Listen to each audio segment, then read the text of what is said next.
ჩემი თხოვნაც იქნება, რჩევაც იქნება, რომ აი მისიებიდან ვის კი მისიებში ნაყოფია მithumetes და მეტ ოპერაციაში აუცილებლად საჭიროა იცოდე ბევრი უფრო მეტი წაიკითხვა ამ აშლილობასთან დაკავშირებით მიაქციო იმ სიმპტომებს ყურადღება შენში არის თუ არა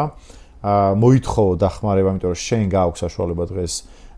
არ ვიცი რამდენად აი უკვე ვეტერნებს და უკვე ნამსახურებს გააქვს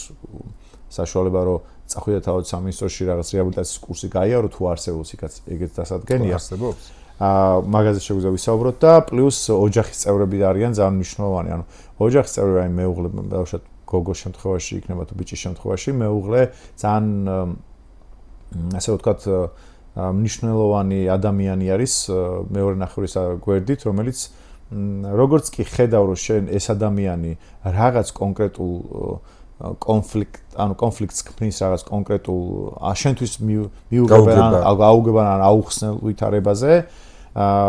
შეიძლება ეს იყოს რაღაცა მეზობლის ხმაური ან მუსიკაზე ან რაღაც მანქანის ტარების დროს ნებისმიერ შემთხვევაში ამ ყველაფერს უნდა დააკვირდე და მნიშვნელოვანია ეს ყველაფერი რაღაც მხრივ ცოტათი დაუკავშირო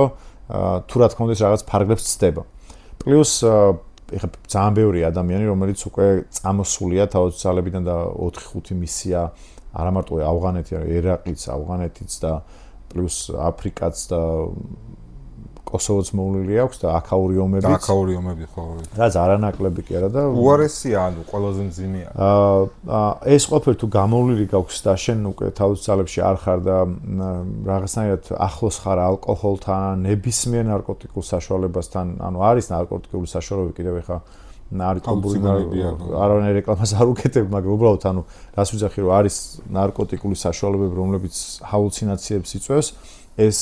ჩემი აზრით, ჩემი პირადი რჩევა იქნება და რეკომენდაცია რომ ჰალუცინაციური ნებისმიერი რამ შორს თქვენგან, იმიტომ რომ არასდროს არ იცით თქვენ რა მოგონებებს გაგიცოცხლებთ ამ შემთხვევაში. ეს ამას ვამბობ არა მარტო იმ პირად შემადგენლობაზე, არამედ მეგობრებზე მათ და ოჯახის წევრებზე. ყურადღებით მაქსიმალურად.